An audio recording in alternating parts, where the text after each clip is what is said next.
Hi, I'm Joshua M. Evans. Welcome back for week 10 in our 12-week series of A Culture of Engagement. It's how to keep people engaged in the work that they're doing. Now, this week, what are we going to talk about? We're going to talk about hiring for attitude, right? And so I had a phenomenal mentor a very long time ago, and he knew that I didn't have the skill set that they needed for this role, right?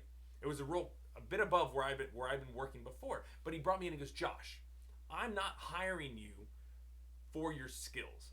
I'm hiring you for your attitude. Because here's the thing, somebody with the right attitude, they will develop the skills. They will learn what they need to. You can have the most qualified individual, but if they have a poor attitude, they aren't a good fit for that company. So I want you to hire for attitude and train for skills. You get that? Hire for attitude, train for skills. Now, a very good friend of mine, he owns a very large firm here in my hometown. I'm not going to tell you what kind of firm it is, but just know that you need all sorts of credentials to work there. All right? And so they needed a middle level manager. So he went out to their recruiters, said, this is the requirements that we have. This is the level of education. This is the amount of years and experience that I want. I want somebody that's worked for something like our firm, similar, maybe bigger, so that we can bring that ideas and that skill set in. Well, they brought in this woman, and she was overqualified for this role. Well, I'll say she was equally qualified, maybe a little bit more than what they're looking for. And they brought her in and they made her an offer. And she asked for more money and said, you know what? She's worth it. Give her a little bit more money. And they gave her more money. She came on board with all of her knowledge and her years of expertise and her credentials, and everybody was excited to have her. But the second she got in there, she had a terrible attitude. She started spreading dissent among the different teams.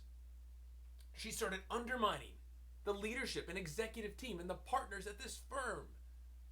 She started becoming that little toxic element that we talked about that last week. Now, she's higher paid than the person that she reports to because she has a certain skill set that they wanted.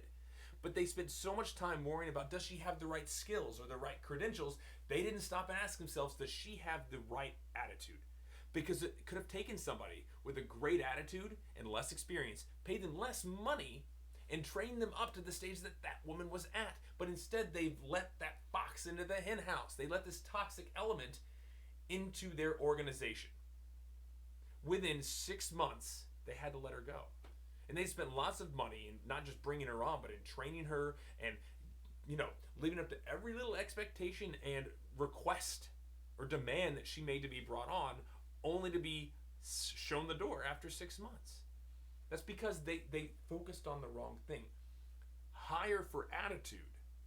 Train for skill. Because if you hire for attitude, you're going to make sure that you're maintaining that phenomenal organizational culture, that you're bringing people in that will be engaged and won't make others disengaged because of the way that they act. So thank you again for joining me on this 10th week together. Oh my, it's already been 10 weeks. Can you believe that? Anyway, I look forward to seeing you again next week. Stay well and stay awesome.